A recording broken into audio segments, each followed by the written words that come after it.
The first is the concept of God. Let us understand what is the concept of God in Hinduism. If you ask a common Hindu that how many gods does he believe in, some may say 3, some may say 10, some may say 100, some may say 1,000, while others may say 33 crores, 330 million. But if you ask a learned Hindu who's well versed with the scriptures, he will tell you that the Hindus should believe and worship only one Almighty God. But the common Hindu, he believes in a philosophy known as pantheism. The common Hindu says that everything is God. The tree is God, the sun is God, the moon is God, the human being is God, the snake is God. What we Muslims say, everything is God's. G-O-D with an apostrophe S. Everything belongs to God.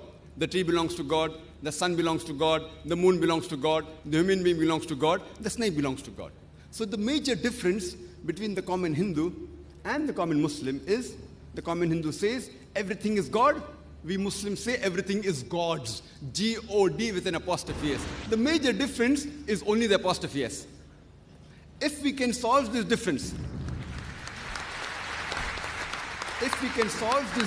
of apostrophe S, the Hindus and the Muslims will be united. How do you do it? Come to common terms as between us and you. Which is the first term? Allah na'budu illallah. That we worship none but one Almighty God.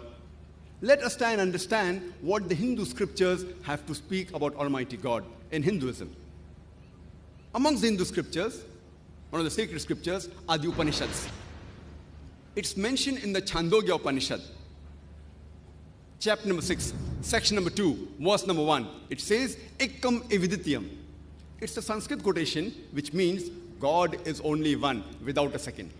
It's mentioned in the Shvetashvatar Upanishad, chapter number 6, verse number 9. Na chasya kasij, janita na chadipa.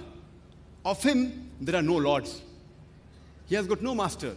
Almighty God has got no parents. He has got no mother. He has got no father. He has got no superior. It's mentioned in the Shvetashvatar Upanishad, chapter number 4, verse number 19.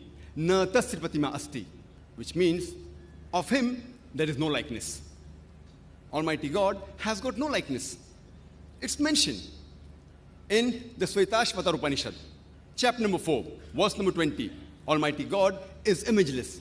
No one can see him with his eyes. No one can see his form with these eyes.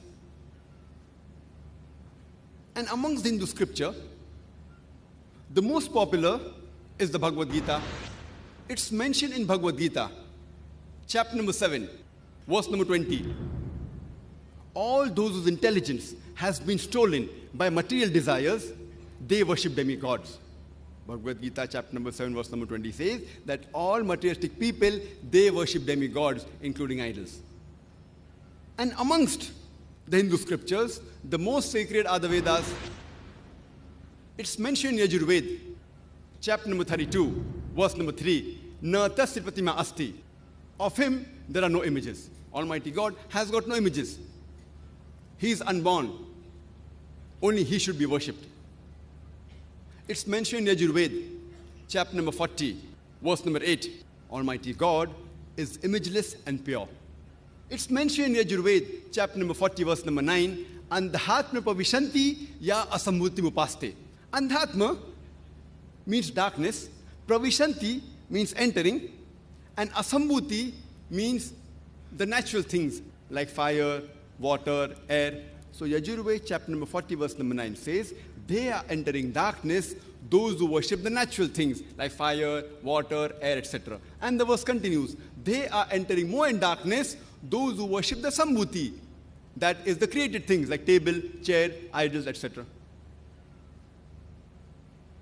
It's further mentioned in the Atharva Ved, book number 20, hymn number 58, verse number 3. Dev Maha Asi. Verily, great is Almighty God. And amongst the Vedas, the most sacred is the Rig Veda.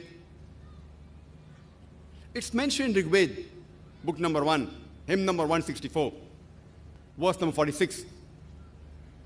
Ekkam sat vipra bahuda vidante. Truth is one, God is one, Sages call him by a variety of names. And the same message that God is one and sages call him by a variety of names is repeated in Rig Veda, book number 10, hymn number 114, verse number 5. And Rig Veda alone, in book 2, hymn number 1, gives no less than 33 different attributes to Almighty God. One amongst them is mentioned in Rig Veda, book number 2, hymn number 1, verse number 3, is Brahma. Brahma is called the creator. If you translate into Arabic, it means Khalik. We Muslims have got no objection if someone says Almighty God is Khalik or creator. But if someone says Almighty God is creator, who has got 4 heads and on each head is a crown, we Muslims take strong exception to it. Moreover, you are going against Svetasvatara Upanishad, chapter number 4, verse number 19, which says, Na tasya pratima asti, of him there is no likeness. The other attribute given in Rig Veda, book number 2, hymn number 1, verse number 3, is Vishnu. Vishnu is called the sustainer. It means the cherisher. If you translate into Arabic, it is somewhat similar to Rabb. We Muslims have got no objection if someone calls Almighty God as Rabb, sustainer, or cherisher, or Vishnu. But if someone says sustainer is Almighty God, who is relaxing on a couch of snakes, traveling in the sea, or flying in the air on the bird Garuda, has 4 hands. One right hand is the chakra, the discus. The left hand he has the conch. We Muslims take strong objection to it. Moreover, you are going against Yajurved, chapter number 32, verse number 3, which says, Na tasya pratima asti. Of him there are no images. Almighty God has got no images. It's further mentioned in Rig Veda, book number 8, hymn number 1, verse number 1, Ma chadanadi sansad. Praise him alone. He alone deserves worship. It's mentioned in Rig Veda, book number 6, hymn number 45, verse number 16. Ya ek it mushtihi. Praise him alone. He alone deserves worship. And the Brahma Sutra of Hinduism is Ekam Braham Dyuta Naste. Nehna Naste Kinchan. भगवान एक ही है, दूसरा नहीं है, नहीं है, नहीं है, जरा भी नहीं है. There is only one God, not a second one. Not at all, not at all, not in the least bit. So if you read the Hindu scriptures, you shall understand the concept of God in Hinduism.